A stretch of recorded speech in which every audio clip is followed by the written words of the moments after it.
afternoon. Ulit kayo ha. Alam ko mahirap magsalita ng pagkapalpit ni Pastor Bong. Karanasan na namin yung pagka kami pumapalit sa kanya, medyo malungkot ang tao. Ano, sa totoo lang.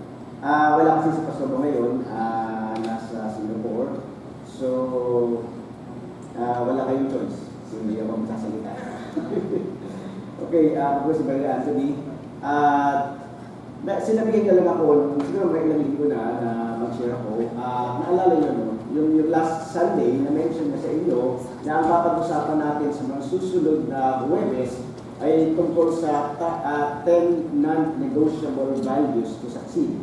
Naalala niyo, yung 10 commandments. So yan ay isa-isahin niya ni Pastor Bong. By the way, next Thursday, this coming Thursday, wala tayo. No? So wala tayo this coming Thursday, September 8, at mag-resume yung ating Bible study September 15. So by September 15, kasama na natin si Pastor Bong. At sisimulan na natin yung 10 commandments, yung sinasabi ng 10 non-negotiable values to succeed. At na-mention niya sa akin na bago niya ituro yung 10 commandments ay bigyan ko lang kayo ng introduction patungkol sa kahalagahan ng values, no? At sabi nga niya sa akin ay tinatanong ko sa kanya na bang title ang magandang i-share ko sa inyo. Pero yung title na na-mention niya sa akin ay ganito. Sabi niya, Value Living a Life with a Sense of Values. Value living a life with a sense of values. Kumbaga, pakalagahan mo, parang hirap ng Tagalog, ano? Pakalagahan mo ang isang pamumuhay ng isang buhay na may sense of values. So yun yun, ano? So, napakahalaga yan. Sabi nga, so parang ibig sabihin yan, yung importance ng values sa ating buhay. Sabi nga ni Pastor Bong sa akin noon, maraming tao na bubuhay ngayon na wala ng sense of values. Maraming tao sa ngayon ay minsan wala na silang standard, wala na silang rules. Kumbaga, lahat ng bagay na kanilang nakikita, napapanood at napapakinggan, minsan tanggap na lang silang pakanila, sunod na lang ng sunod. Hindi na nila alam tama ba yung aking ginagawa, tama ba yung aking pinapaniwalaan. So yun ang nakakalungkot sa tao. Wala na siyang batayan sa kanyang pamumuhay kung ano ang tama at kung ano ang mali. Parang yung isang lalaki, minsan galing siya sa church, tapos pag-uwi niya, tinanong siya ng isang kaibigan niya, saan ka galing? Galing ako sa church. Ano bang pinapaniwalaan ng church mo? Ang pinapaniwalaan ng church ko ay katulad ng pinapaniwalaan ko. Eh anong pinapaniwalaan mo? Ang pinapaniwalaan ko ay katulad ng pinapaniwalaan ng church ko. Eh anong pinapaniwalaan mo at ng church mo? Ang pinapaniwalaan ko at ang pinapaniwalaan ng church ko ay iisa, pareho lang. Tanong, maliwanag ba? Mahulog hindi ba? Actually, sa sagot ng yun, walang maliwanag dun sa tinanong na nasagot talaga. Hindi niya maipaliwanag. Minsan may mga tao ganun. Meron silang pinupunta ng church pero hindi niya alam kung ano kanya pinapaniwalaan. Example din, may isang nanay, itong nanay na ito ay minsan ay meron siya tatlong anak at itong tatlong anak niya, pinili niya ng apple. At yung apple na bibili niya, gusto niya yung apple na may konting bulok. So, bawat isang apple may konting bulok at titignan niya, sa bawat isa, pag binigyan niya, pag uwi niya, ay anong reaksyon ng bawat isa. Kung gusto niya turuan ng lesson ng mga bata. So, nung nabili na siya ng apple, may konting bulok, dinala sa bahay, pag uwi sa bahay, sabi niya, anak, ito yung apple mo, ito yung sa'yo, ito yung sa'yo. So, tinignan niya reaksyon ng bawat isa. Yung unang anak, nung makita yung apple na may konting bulok, ang sabi ng una, may bulok, tinapon niya yung buong apple. Yung pangalawang bata, nung makita niya yung apple na may konting bulok, sabi niya may bulok. Dahil mataba, kinain ng apple, kahit yung bulok, kinain niya. Yung pangatlo, nakita niya yung apple na may konting bulok, sabi niya may bulok. Tinanggal yung part na bulok at kinain yung part na maayos. Alam niyo ba na sa tatlong batang yun, kung anong kanilang naging reaksyon sa apple, ganun din tayo sa ating pakikitungo sa daigdig. Yung unang bata, nung makita niya yung apple na may konting bulok, ang ginawa niya sa apple, may bulok. Yung tingin niya na buong apple bulok, kaya itinapon na yung apple. Minsan ganyan tayo sa pakikitungo sa ating kapwa. Kapag nagkamali yung ating kaibigan sa atin, yung ating kapatid, yung ating asawa, yung ating kapitbahay, minsan sa kanyang pagkakamali, ang nagiging tingin natin sa kanyang bulok na siya. Ano? Yung bang nagkamali lang siya sa isang bahagi ng kanyang buhay, pero sana hindi natin siya tingnan na ang kanyang buong pagkatao ay bulok na. Kasi lahat na tayo nagkakamali. Diba? Kung gano'n na magiging tingin mo sa kanya, bulok ka din. Kasi meron ka din pagkakamali at pagkukulang. So, nakuha niyo. Yung pangalawa naman, ito yung bata, na makita niya yung apple na may kunting bulok, kinain niya yung apple, yung parte na maayos, kahit yung bulok, kinain niya. Ibig sabihin, ito yung bata, na lahat kinakain niya, tinatanggap niya. So may mga taong ganun, na kahit narinig mo na, hindi maganda, napanood mo na, hindi maganda, nakita mo na, hindi maganda, gusto mo pa rin gayahin. Gusto mo pa rin tularan. So hindi rin maganda. Ang maganda doon yung pangatlo. Na makita niya ako na may konting bulok, tinanggal yung parte na hindi maganda, na bulok, at kinain yung parte na maayos. So ganun dapat tayo.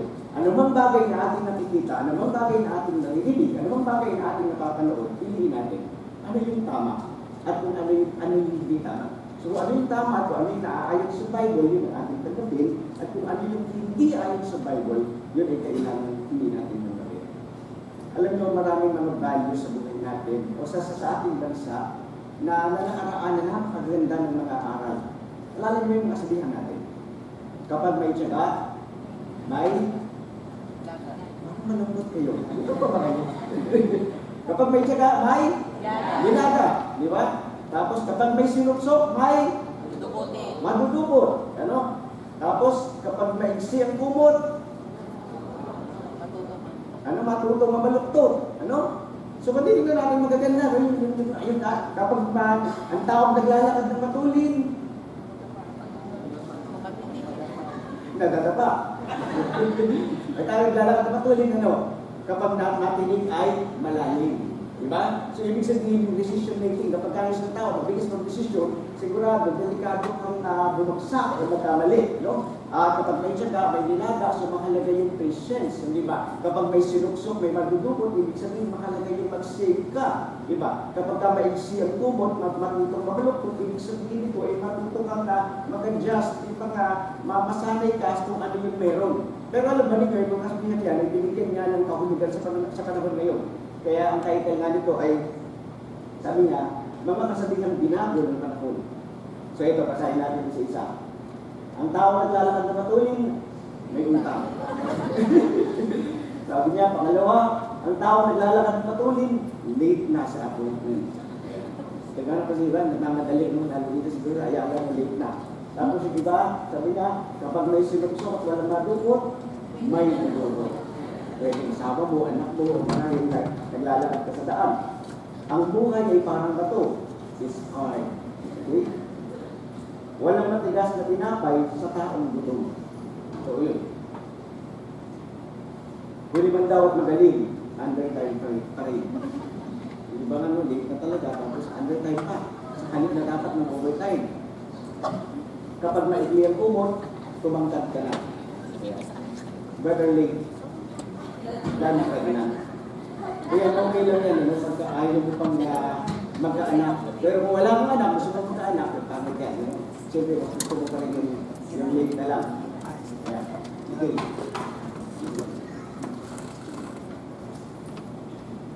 Sandali.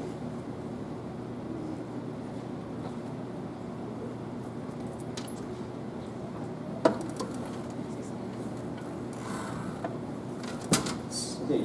Then, ako ang nagsain, ikaw ang kumain dahil tayo. Okay. So, anong papag-usapan natin ngayon? Gusto ko i-share sa inyo yung Psalm chapter 1, verses 1 to 6. Okay?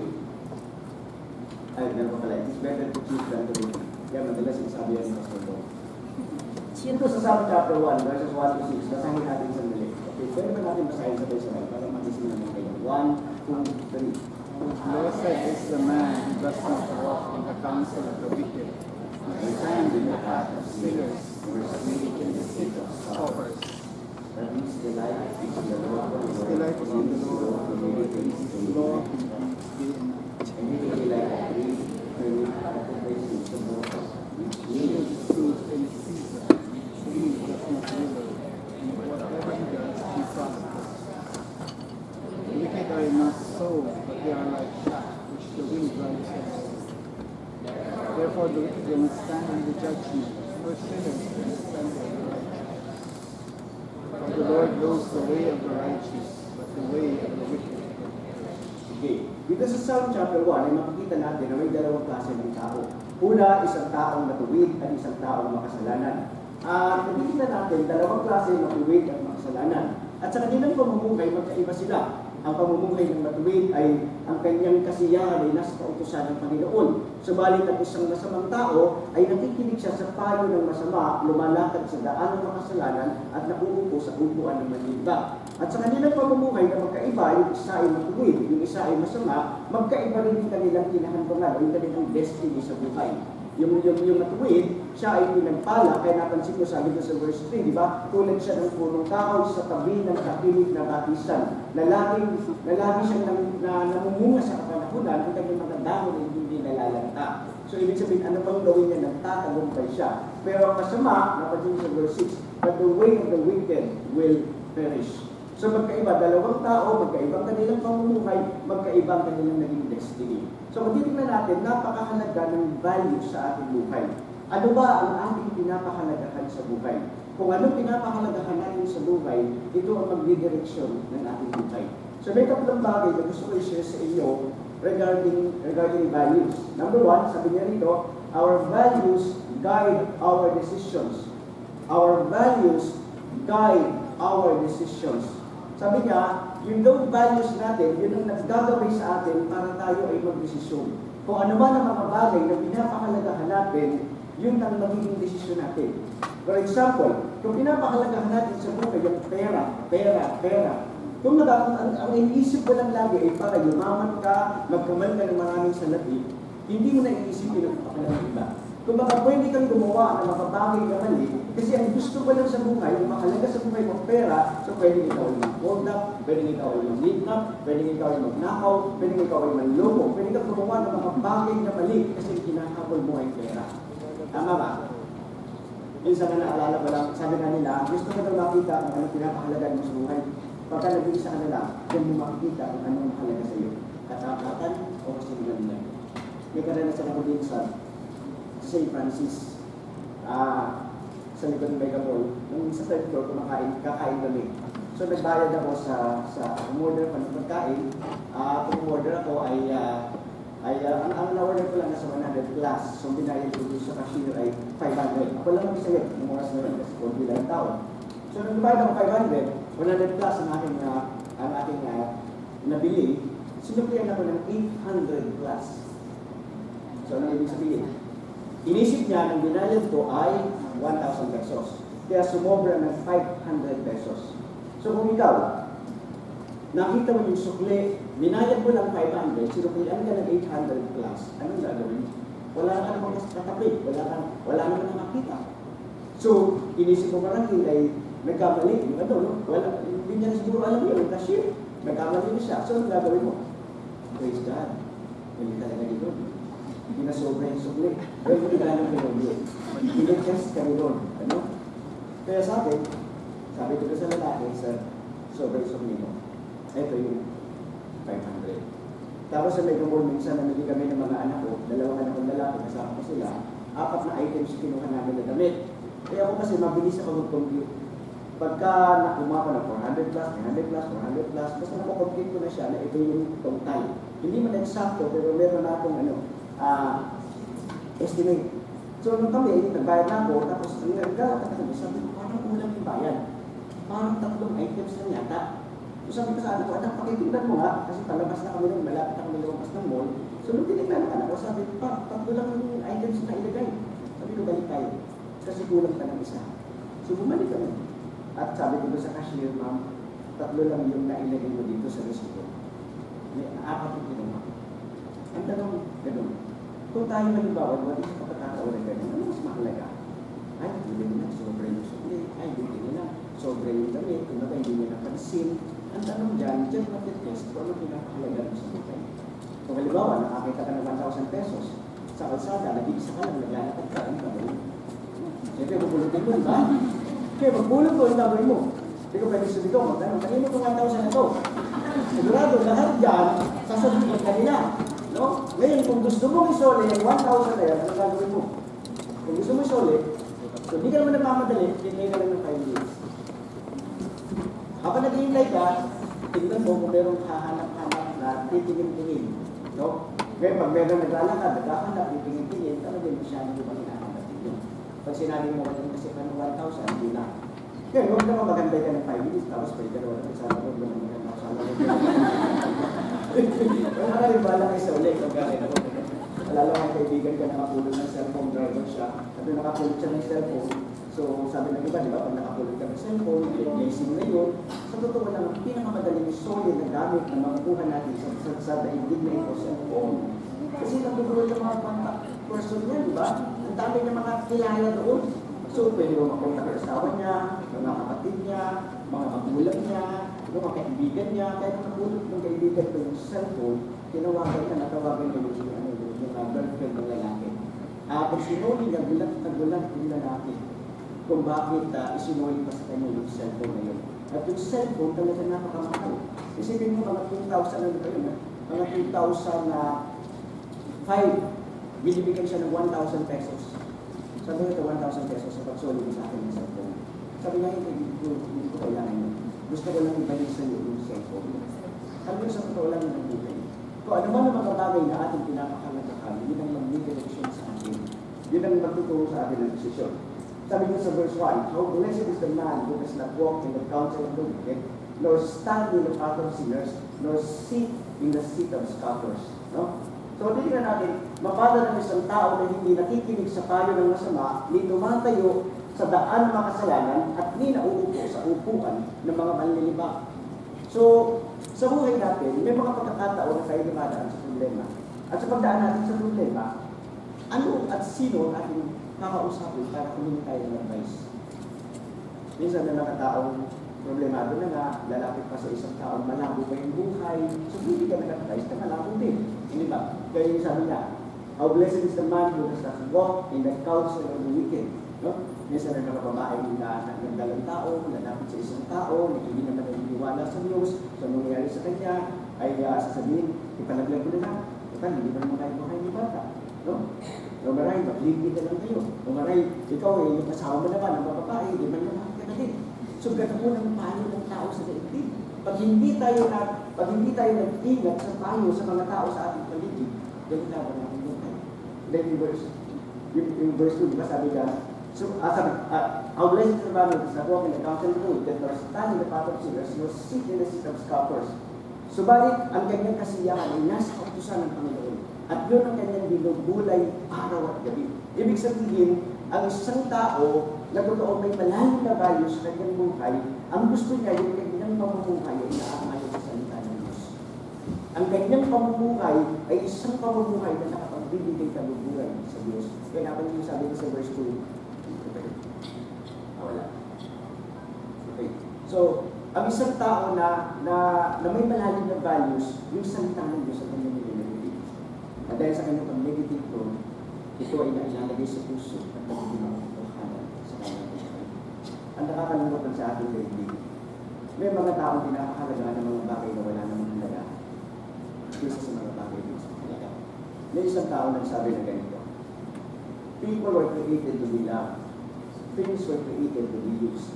The reason why the world is in chaos is because things are being loved and people are being used. Tama yan yun. People were created to be loved. Things were created to be used. No? Ang mga tao nilikha para mahalin at ang mga bagay para gamitin. Kaya nang binamaligtad ng tao. Mas binamahal ng tao ang mga bagay-bagay kaysa sa tao. Diba? Halimbawa, sa asawa mo, alala ko lang isang pastor na minsan nagkwento, bumili siya ng bagong Camry, Toyota Camry. At nabili siya ng bagong Toyota Camry, dinrive ng asawa niya, bagong-bago, tapos yung pag-drive ng asawa niya, nabangga. Anong gagawin mo? Bagong-bago yung Toyota Camry. Nabangga. So yung pastor, okay lang sa kanya. Hindi niya pinagalitan yung asawa, bali-balik yung kanilang relasyon, okay lang, walang problema, para walang nangyari. No? Ibig sabihin, pinamakita ng pastor na mas mahalaga yung kanyang asawa kaysa doon sa Toyota Camry na napangga. Ano? Kaya papasok din yung mas pinahal na yung tao kaysa doon sa mga bagay na nasa kanilang buhay. No? Kaya, kasi yung asawa na sa kanila kasi sa kotse. Halimbawa, yung anak mo, pinaabot na yung cellphone. ng pinaabot mo, nahulog yung cellphone. Sinadya niya bang ihulog yun? Sa totoo lang, hindi naman din sinasadya yun. Di ba? Kasi ang masama ko sinadya, pero inabot naman sa'yo, pag-abot talagang nagkaroon ng aksidente. So ang tanong ngayon, magagalit ka. Kung ano-ano sasabihin mo sa anak mo. So ang problema doon, pag nagalit ka at kung ano-ano sinabi mo sa anak mo, mas minakal mo yung gamit kaysa doon sa naunawaan natin. So di marahil ka sa posisyon sa trabaho, di ba? Pag mas minakal mo yung posisyon sa trabaho kaysa doon sa kasama mo sa opisina, isang araw gagawa ka ng mga bagay na mali para sa gayon ikaw ang ma-promote at siya ay hindi ma-promote. Naunawaan natin? Kasi pinakahabol mo yung promotion. Gusto mo yung promotion kasi bilang pinakamahalaga sa iyo bilang gusto mo kaya minsan gagawin mo mga bagay na hindi na tama. So pagdidigan natin, yan ay isang nakapaghamon sa buhay. Sabi nga nila, sa ating daigdig, may dalawang klase lang ng tao. Manloloko at saka mga manloloko. Ito, totoo kong sabihan ito sa ating bansa. When a man with money meets a man with experience, a man with experience will get the money, and a man with money will get some experience. Tama ba? Ang ganda pa ng picture, di ba? Tuwan-tuwa talaga siya.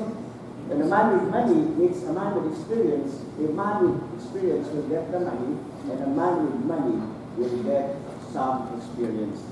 Kapag ang isang tao daw na may pera, nakatagpo niya yung isang taong may karanasan, yung taong may karanasan, nakukuha niya yung pera, at yung taong may pera, makakakuha ng karanasan.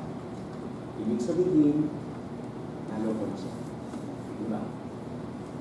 Tapos isa pang quotation, sabi niya, trust is like an eraser. It gets smaller and smaller after every mistake. Trust is like an eraser.